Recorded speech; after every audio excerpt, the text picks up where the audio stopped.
They say some journeys don't begin with a plan, but with an instinct. For me, Burkina Faso was exactly that. No invitation, no schedule, no crew. Just an e-ticket booked in the middle of the night and a single question echoing in my head: what is really happening in that small land where a young soldier named Ibrahim Traoré has made all of Africa look at itself again? The plane took off from Accra in the quiet light of dawn. Through the window, I watched the sun pulling streaks of gold across the Sahel sky. Every ray felt like a fiery greeting from the land below, fierce, proud, alive. The flight attendant smiled, her voice carrying a hint of pride. Did you know? This route just reopened. Thanks to the government bringing back the national airline. Things are changing every day. I said nothing. A small detail, perhaps, but to me, it was the first sign of awakening. When a poor nation dares to reclaim control of its own skies, it has already refused to be a passenger in its own destiny. Because sovereignty never begins in parliaments, it begins in the tangible. A flight path, a maintenance worker, an air traffic coordinator, ordinary people rewriting the meaning of independence. When the wheels touched the runway in Ouagadougou, I saw rows of red, green, gold flags fluttering along the entrance. Not for ceremony, but for belief. Here, belief doesn't need to be advertised. It radiates from people's eyes. A young airport worker told me, "Our president says, if the sky belongs to someone else, then the ground beneath our feet means nothing." Outside, the sun was harsh, but the wind was gentle. Ouagadougou, or Ouaga as the locals call it, felt raw, as if just awakening from a long sleep. The streets weren't crowded. Yet every earthen wall, every construction site carried its own rhythm. I could sense something rising, quiet, steady, unstoppable, like the heartbeat of a new march. In the afternoon, a local friend took me along the main boulevard. He pointed at a line of modest billboards. "We call this the Road of Dignity," he said. "Every sign here was built by local businesses, not a single foreign brand." I asked why they were so resolute. He smiled. "Because we once lost everything, and now we want every square meter of this city to give back to our own people." That first night in Ouaga, I sat at a small cafe near the central square. The air carried the scent of dust, roasted coffee, and exhaust fumes and aroma hard to name, but full of life. People talked openly about politics, about the new railway, about the factory being built. They spoke with the same ease as talking about the weather, no fear, no avoidance.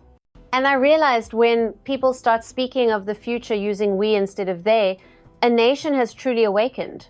I took a sip of coffee. Its bitterness lingered, but soon turned sweet.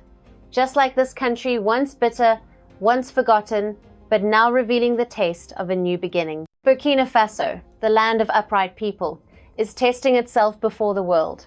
And I, an uninvited traveler, felt my heart quicken at the thought of tomorrow. Will I truly understand what is happening beneath this red dust? Will I be lucky enough to see the roots of this change, not through headlines, but through human eyes? I don't know. But one thing I do believe: every step I take here, every story I hear, will be a fragment of history writing itself anew. The nights in Ouagadougou are never silent. They have their own rhythm, low, steady, and proud. From the balcony of my small hotel room overlooking the central square, I could see dozens of small groups gathered around charcoal stoves. They drank tea, discussed the country, exchanged the day's news. No one told them to be there. No one paid them. Yet every night they returned, as if some silent promise had been written into the soil itself. I went down to the street. Dust clung to my shoes. The wind carried the scent of smoke, gasoline, and a faint hint of mint tea. A middle-aged man motioned for me to sit with him. His name was Karim, a mechanic, father of 3.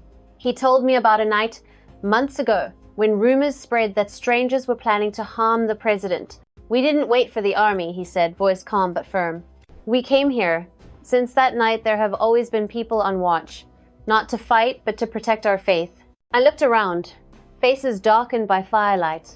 A young man in a mask, hands still stained with oil. He worked at a nearby garage. A street vendor, a taxi driver. None of them carried weapons, only old phones and an unshakable loyalty.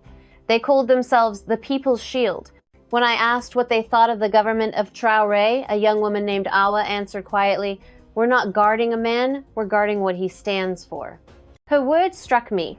In a world where faith in politics has become a luxury, Where most protests are bought or manipulated here in Burkina, people had chosen to stand up not for gain, but for respect. They understood deeply that if this flame ever went out, the country would fall back into darkness. Near midnight, a strong gust swept through, lifting dust and laughter into the air. A group of engineering students arrived after their evening classes. They dropped their backpacks, lit a new charcoal fire, and said to Karim, "Go home, uncle, we'll take the watch tonight." No orders, no assignments, just a natural rhythm of succession. I wondered, was this the truest form of community security? When trust replaces fences and responsibility replaces commands. Another young man, Idris, chuckled when he saw me taking notes. "You're from abroad, right? Here? Even if the day comes when we put down our guns, we'll still pick up the hose. We won't let anyone else build this country for us again." His words cut through the night like a blade, but there was no anger, only resolve. I recalled something a journalist once said, "Burkina Faso has no oil, but it has something far more precious, the will not to sell itself." At that moment, I understood. When people see protecting their leader as protecting their own dignity, when trust itself becomes a shared asset, every definition of power must be rewritten. It was nearly 2 in the morning. The city was still awake. From afar came the beat of traditional drums, mixed with the rumble of trucks hauling materials to the outskirts. Another night, another vigil. No barricades, no soldiers, just ordinary people, their faces calm, eyes quietly shining. In the pale moonlight, I saw them glowing, not from lamps, but from the fire within. Back in my room, I sat silently by the window, thinking of nights elsewhere, where people lock their doors out of fear, while here, they open them out of trust. I realized then, security isn't something you buy with a budget. It's born from mutual respect between leaders and the people, a kind of invisible energy the modern world is slowly forgetting. In its darkness, Burkina Faso shines. And perhaps, in nights like these, history is not written by guns, but by tea, by promises, and by the steadfast eyes of those who believe in tomorrow. Dawn in Ouagadougou arrives like a single breath. Before the sky can shift from purple to gold, the sound of machinery is already echoing somewhere south of the city. I threw on a light jacket and left the hotel earlier than usual. On the road, groups of young workers pedaled past me, shirts coated in red dust, faces glowing with an odd excitement. Not the weariness of hired laborers, but the pride of builders shaping their own nation. My car turned toward the new industrial zone on the outskirts of Kubri. Long rows of white-painted workshops stretched ahead, their green metal roofs glinting under the early Sunday. A simple sign read, "Burkina Motors, the nation's first electric vehicle assembly plant." I stopped, staring at the open gates, realizing I was standing before a turning point not only for Burkina Faso, but for the entire continent. Inside, the clang of hammers and the hiss of welders blended into a mechanical symphony. The supervisor, a young engineer named Diabate, shouted over the noise. "We started with just 12 people. Now we're over 200, all local youth. No foreign experts here. We learned, fixed, and built everything ourselves." His eyes gleamed as he spoke, as if describing a child he had just brought into the world. A sand-colored electric car rolled slowly past. I touched its metal frame, cool, solid. A small logo of a lightning bolt and a leaf symbolizing sun and life was engraved on the hood. "The car is called Faso Light," Diabate smiled. "It runs on solar power." He explained that the government requires every factory to use at least 60% renewable energy, not just to save costs, but to send a message. We don't need anyone else's oil to move across our own land. I asked what happens when a part breaks. Do they import replacements? He shook his head. No, we recycle old batteries, partner with the local university to make circuit boards. It all starts small, but what matters is we understand how it works. A nation only becomes truly sovereign when it knows why even its smallest bolts turn. At noon, I visited a tomato processing plant in Bobo-Dioulasso, a completely different model. No multinational corporations, no hidden shareholders. Here, citizens invest directly. One share costs the same as 2 kilos of rice. They call it industry of the people for the people. The manager showed me a small notebook, each page filled with handwritten names of contributors, barbers, teachers, farmers, students. "No bank loans," he said. "No foreign investors, because we don't want interest rates deciding our future." In the warehouse, Thousands of dark red ketchup bottles stood neatly in rows, labeled Faso Tom. Made by Burkinabe, for Burkinabe. I picked one up, my throat tightening. A country that once imported most of its processed foods could now export products grown from its own soil. By afternoon, I reached a wide field where steel frames were rising the site of the first dairy factory in the Sahel. The project lead told me it's a full cycle cattle, feed, production, packaging, distribution, all local. The goal is to replace imports entirely within 3 years. I asked, "Do you think that's possible?" He smiled. "We don't have any other choice. Believe it or not, we have to do it." As the sun set, I stood on a hill overlooking the industrial zone. Golden light washed over the green roofs, turning them into a sea of glow. In the wind, I could still hear the hum of compressors, the hiss of welding torches, the kind of noise others might call pollution, but here, it was heartbeat. Burkina Faso was alive, breathing, moving under its own power.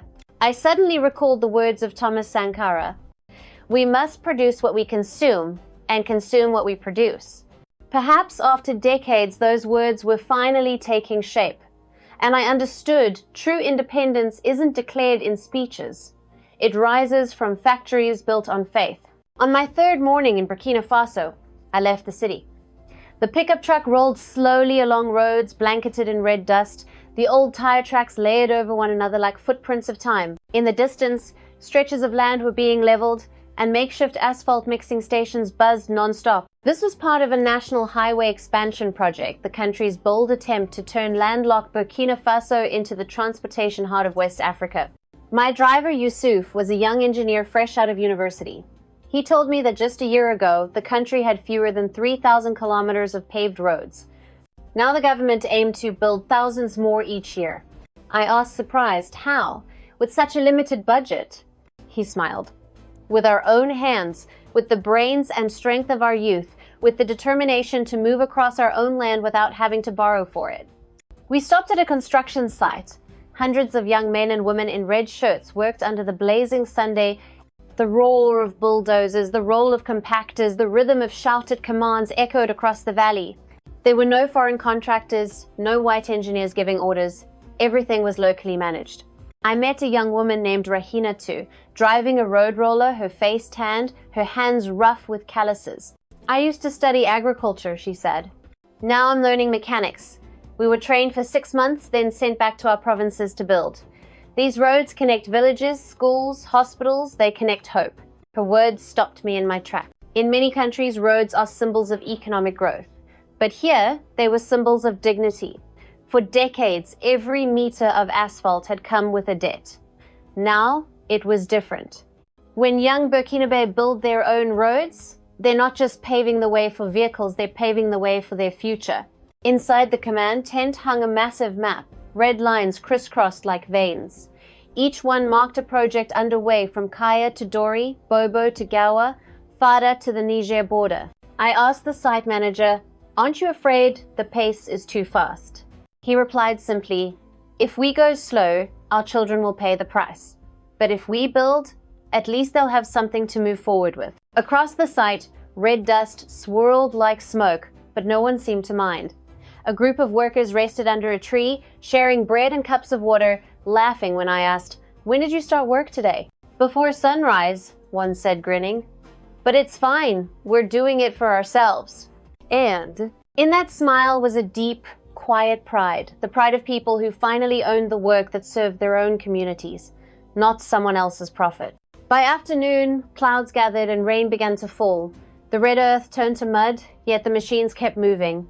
I watched as the excavator's bucket lifted and dropped soil to a steady rhythm. No one complained.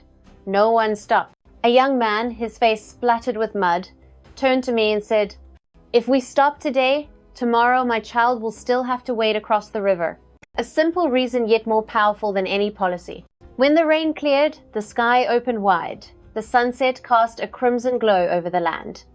The new strip of asphalt stretched far ahead, gleaming black like a river of light. I realized that in Burkina Faso, every kilometer of road connects not just provinces, but willpower. Each one is built with sweat, faith, and the refusal to depend on others. I asked Yusuf, When this is finished, what will you do next? He looked toward the horizon. I'll teach. We want the next generation to know that roads aren't just for traveling, they're a reminder that we once built them with our own hands. A simple answer, yet carrying the philosophy of a nation reborn. I left the site as night fell. In the wind, the hum of machines blended with the distant songs of the workers. Burkina Faso was rewriting its story of infrastructure in the language of trust, and I knew every completed road would be a new chapter in its long journey toward dignity. After days spent among concrete and steel, I thought I understood the spirit of Burkina Faso's transformation. But I was wrong. That afternoon back in central Ouagadougou, I witnessed a scene more powerful than any political speech. People were taking down a street sign bearing the name of a French colonial general and replacing it with a new one, Thomas Sankara Boulevard. There was no parade, no fireworks, just a few dozen workers, some university students, and a handful of elders watching quietly. But when the new sign was raised, someone began to clap, then everyone joined in. The applause wasn't loud, yet it resonated, steady and deep, like the heartbeat of a nation freeing itself from the last chains in its mind. I spoke with an elderly man standing nearby, thin, leaning on a wooden cane. He said slowly, "We used to walk this road every day without daring to look up at that name. It reminded us of submission. Now, when we pass, we remember a leader who died for honor." In his eyes glimmered the light of pride finally restored. From Sankara Boulevard, I turned into the central courthouse. There, something caught my attention. The judges wore robes made of Faso danfani, the hand-woven fabric once dismissed as too primitive. A young female judge smiled when I asked about it. "Before, our robes were made from European cloth," she said. "But now, by presidential decree, every judicial robe must be made locally. We wear them not just by rule, but with pride." In the hallway, a group of primary school children walked by, their uniforms made from the same indigo blue, gold-trimmed fabric. Their teacher guided them through the court, her voice ringing out, "Look, children, this fabric is woven by Burkinabe hands, by the work of your parents. When you wear it, you wear your own history." I stood silent. This nation was not only building roads and factories, it was weaving its identity back together, thread by thread. Later that afternoon, I visited a weaving workshop on the outskirts of the city. The air smelled of dye and dry cotton, mixed with the rhythmic clatter of wooden looms. A woman named Salamata sat at her frame, her hands moving swiftly. She told me the factory had once been on the brink of closure, crushed by cheap Chinese imports. But after the government passed a local priority policy, revenue tripled. "We don't need pity," she said. "We just need a fair chance." Now every meter of fabric we weave could become a judge's robe, a school uniform, or even the president's shirt. I looked at the cloth on her loom, tight, warm, strong. It wasn't just a product, it was a symbol. Every thread held a memory, a reminder that decolonization is not only about tearing down statues, it's about changing habits, restoring dignity. Back at the hotel, I opened my window and looked out at the city. Strips of local fabric hung from balconies, fluttering like little flags in the evening wind.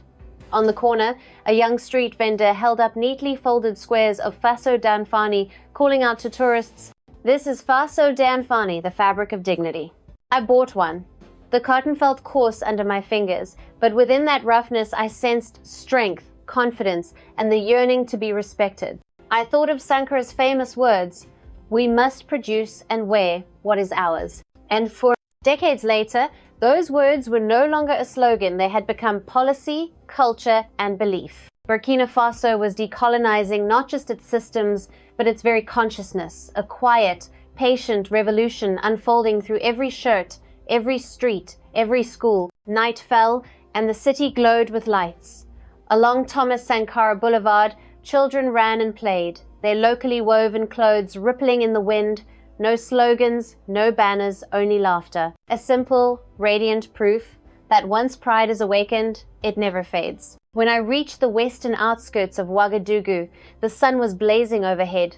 The Sahel light burned into the earth like fire, yet no one in the solar industrial zone seemed tired. Across the rooftops, thousands of blue panels shimmered, stretching all the way to the horizon. In the middle of it all, I met Patrick Zoundi, founder of Let's Go, a homegrown ride-hailing service powered entirely by locally built electric vehicles. He was one of thousands of young Burkinabe who had once left only to return. Patrick had spent 10 years in Turkey. He told me that during his studies and work abroad, he always felt belonging nowhere. I was good at my job, he said, had money, comfort, and stability. But every time sunlight hit the roofs of Ankara, I thought of home. Back there, the sun is stronger, but we were letting it go to waste. That thought changed everything. He quit his job, sold his possessions, and returned to Ouagadougou with a single suitcase and a plan to build the nation's first solar-powered transport network. We walked through rows of garages where young technicians were checking batteries, replacing parts, and updating software. Patrick pointed to a pale yellow car and smiled. This is the Faso Model 3, all solar-powered. Even our charging stations are built from compressed earth bricks, local material, not a single dollar of foreign loans. When I asked why he was so stubborn about independence, he replied simply, "Because if you use someone else's money, you drive in their direction. We want to follow the Sunday." He told me Let's Go began with just 3 cars. Now there are over 400. Most of the drivers were once unemployed youth. Every day they ferry workers, students, and tourists across the city, running entirely on solar energy after just a few hours of charging. Patrick's voice carried pride. The people of Burkina built a transport system that's clean, affordable, and free. Nearby, I met Aisha, an electronics engineer who had returned from Lyon. As she checked a control panel, she said, "I was used to European tech, but here, I get to do something I never could there create from my own homeland." Each solar panel, she explained, has a tracking code that sends performance data directly to the coordination hub, allowing them to balance energy use across the network. When I asked if the system was powerful enough to sustain the city, she smiled and said firmly, "We don't just want enough, we want surplus. Enough to share with the next village, the new school, the health post." Not far away stood a small training center made from shipping containers. Inside, young trainees were learning to program solar grids, repair electric vehicles, and design fast-charging systems. On the wall hung a sign in bold letters, "No one returns to escape, they return to build." By late afternoon, we walked out to the open fields. Rows of solar pylons rose among millet and corn like steel flowers drinking in the Sunday. Patrick stopped and said softly, "I don't want my child to grow up in darkness. Our generation left to learn, theirs will stay to build." In Fromestic, I said nothing. His words captured the philosophy of a nation awakening to leave in order to return, and to return in order to continue. As the sun sank, the panels caught the last light, scattering it into thousands of golden sparks. I realized then that the energy Burkina Faso was harnessing wasn't just sunlight, it was faith. Faith that its youth could come home not to find jobs, but to create them, not to relive the past, but to define the future. On the drive back, I looked over my shoulder at the glowing factory complex. Even as night fell, the panels still shimmered, holding on to the day's final light. And in that moment, I understood this was more than an economic revival. It was a spiritual one. From those who once left, Burkina Faso is finding itself again. I arrived in Ouagadougou with a hope that now feels almost naive, that I might meet Ibrahim Traoré, the man Africa spoke of, with a blend of reverence and curiosity. A single interview, a handshake, a few minutes of conversation, I believed that would help me understand the spirit running through every project, every person I had met. But the longer I stayed, the clearer it became. That meeting was never meant for me. 3 appointments were confirmed, 3 were cancelled. The first time an aide called, "The president has gone to the Sahel to inspect a new road." The second time, a cabinet meeting ran longer than expected. The third time came only as a brief message, "Apologies, the country needs him elsewhere."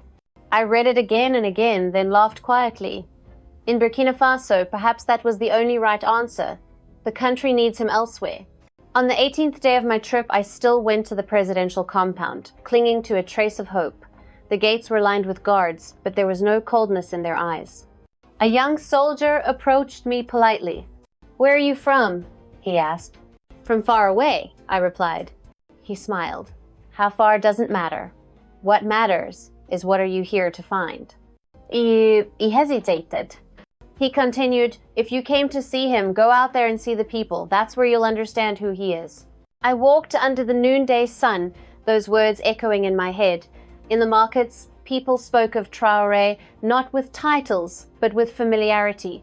Brother Ibrahim. They told stories of how he visited factories in dusty overalls, ate with the workers, slept in the same shelters. One elderly woman said, "This president doesn't need red carpets, he walks on the people's trust." Her words were simple, yet heavy as stone. That evening, I went back to the tea stall I knew well. Karim, the mechanic I had met during those first sleepless nights, was there, his beard now silvered, but his eyes still bright. I told him I hadn't been able to meet the president. He laughed. "You think he's just a man?" "No, he's a spirit. You can talk to him by looking around you." He asked, "How?" He pointed to the street. "See those lights? We put them up ourselves, his idea, but he didn't need to be here. He made us want to do it, because we felt proud." That night, I walked along Thomas Sankara Boulevard. The wind was soft, the red, green, gold flags rippled in the lamplight, and I realized some leaders don't need to appear to exist. They live through faith, through inspiration, through the quiet actions of their people. A physical meeting becomes unnecessary when the spirit is already everywhere. On my last day in Ouaga, I was called to the Ministry of Information. A clerk handed me a sealed yellow envelope unmarked. "It came this morning," he said. Inside was a single sheet of paper, handwritten in French. Not everyone meets a leader in person, but if you have seen a people standing on their own, then you have met me. Below it, just two initials, I.T. I held the note for a long time.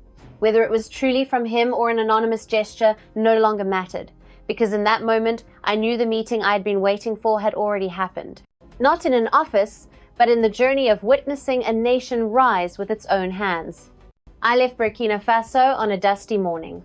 As the plane lifted and the city shrank beneath the blazing sun, I closed my eyes and heard the voices of Karim, of Patrick, of the weavers and the students who kept watch through the nights. Their voices blended into one. "We are standing up."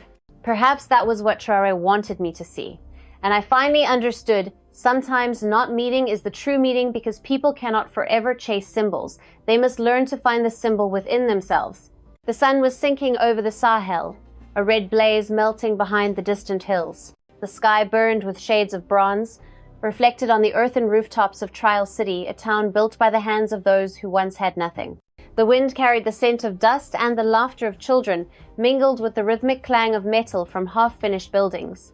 At the center of the square, the flag of Burkina Faso rippled fiercely in the evening breeze, its shadow falling across a stone, engraved with the words, "Dignity is not granted, it is forged by hands that do what is right." I sat on the steps, watching the scene before me. There was no parade, no fireworks, no triumphant speeches, but I knew I was witnessing victory. The victory of will over circumstance. A nation once dismissed as the forgotten sands of the world was now building its own future, brick by brick. No more conditional aid, no more hidden debt contracts, no more foreign supervisors dictating each move.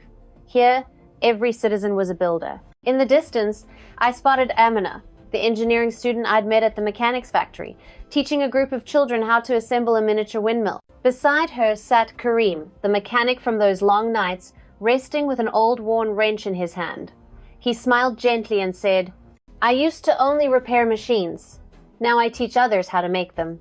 A simple line, but I understood what he meant. Here, people didn't just work to survive, they lived to continue. Trial City was no miracle. It was the sum of thousands of brave decisions. Every block of compressed earth was molded by human hands. Every structure was built with local skill and sweat. The power lighting the city came from solar panels designed by Burkina Bay students. Clean water flowed from communal wells dug by the villagers themselves. Everything carried one simple philosophy. Freedom doesn't come from aid, it comes from self-reliance. I remembered a line from an old speech by Ibrahim Traoré, played through a nearby loudspeaker. "We are not fighting the world. We are reclaiming the right to define ourselves." Oh, his words echoed between the drum beats and children's shouts. And I realized Burkina Faso's true revolution wasn't political or military. It lived in the spirit of ordinary people. Next to me, an old woman sold small pieces of Faso Dan Fani cloth. She smiled softly and said, "You see, the sun is still hot, the earth still dry, but our hearts are different now." I nodded, because I knew that once people regain faith, they can turn deserts into fields, and darkness into light. As the sun touched the horizon, its last glow swept over the city, gilding the rooftops like molten gold. I took out the piece of hand-woven fabric I'd bought earlier and wiped the dust from my camera lens. No filters, no music, just the lens capturing what I saw: a nation standing tall, a people reborn in dignity. I thought of Africa, a continent of forgotten stories and untapped strength. Burkina Faso might be just a small dot, but from that dot, an idea was spreading: if they can do it, so can we. And perhaps, from the dry sunlight of today's Sahel, the entire continent will one day find its own path, one of self-reliance, respect, and hope. I closed my notebook and looked at Trial City one last time. The city lights flickered on, pulsing like the heartbeat of a body newly revived. Laughter, songs, and the steady hum of engines blended into a living symphony of a new era. And in that moment, I knew my journey wasn't ending here. It was only beginning, carried by everyone who would share this story with the world. If you believe a nation can change its destiny with its own hands, leave a comment. Hassan believe in Burkina Faso. If you want to witness more stories of rebirth like this, type #2 continue the journey. And don't forget to subscribe and share this video so the world will know that in the red sands of the Sahel, a torch is burning bright. Its name is human dignity. As the plane lifted from Ouagadougou's sky, I looked down at the red earth fading beneath the clouds. I'd arrived there seeking answers, but I was leaving having relearned the meaning of dignity. Burkina Faso did not offer me grand speeches or political slogans. It showed me real people, real sweat, real determination. I understood then that freedom is not born from military victories or signed constitutions. It begins in the moment when people believe they are capable of standing on their own. And once that belief spreads, every border, political or mental, loses its power. If you've listened this far, remember this. The story of Burkina Faso is not the end of a nation. It is the beginning of a spirit that dares to own itself,